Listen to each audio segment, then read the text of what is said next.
Načelnik Centra javne bezbjednosti Prijedor Dalibor Ivanić ocijenio je danas da je bezbjednosna situacija u ovom gradu i regiji dobra i stabilna, ilustrujući to i podatkom da su u avgustu, kada je kriminalitet u pitanju, evidentirana 82 krivična djela, što je za 10% manje nego u istom mjesecu prošle godine.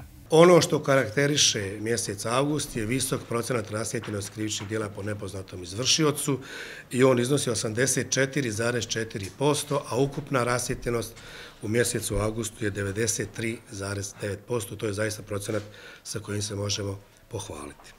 U padu je i broj povratnika u izvršenju krivičnih djela, a na silaznoj putanji, tvrdi Ivanić, su i krivična djela protiv imovine. Evidentirano ih je 34 ili za 34% manje nego u istom mjesecu prošle godine.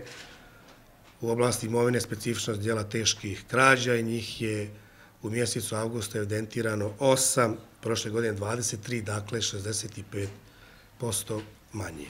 U proteklom mjesecu je evidentirano i 6 krivičnih djela u oblasti zloupotrebe droga, a isti broj krivičnih djela, naveo Ivanić, evidentiran je i u oblasti privrede. Protivpravno stečena imovinska korist pričinjena ovim krivičnim djelima je oko 71.000 konvertibilnih maraka.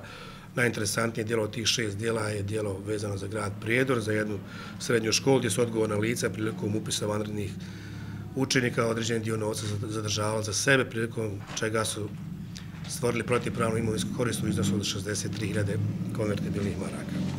Prvi čovjek Prijedorskog centra javne bezbjednosti pozvao je danas građane da na vrijeme podnesu zahtjev za zamjenu oružanih listova, jer kazne, kako je naglasio, nisu male, ocijenivši uz to da ovogodišnja turistička sezona, kada je prisustvo ljudi iz dijaspore najveće, protiče bez ikakvih bezbjednosnih problema i incidenata.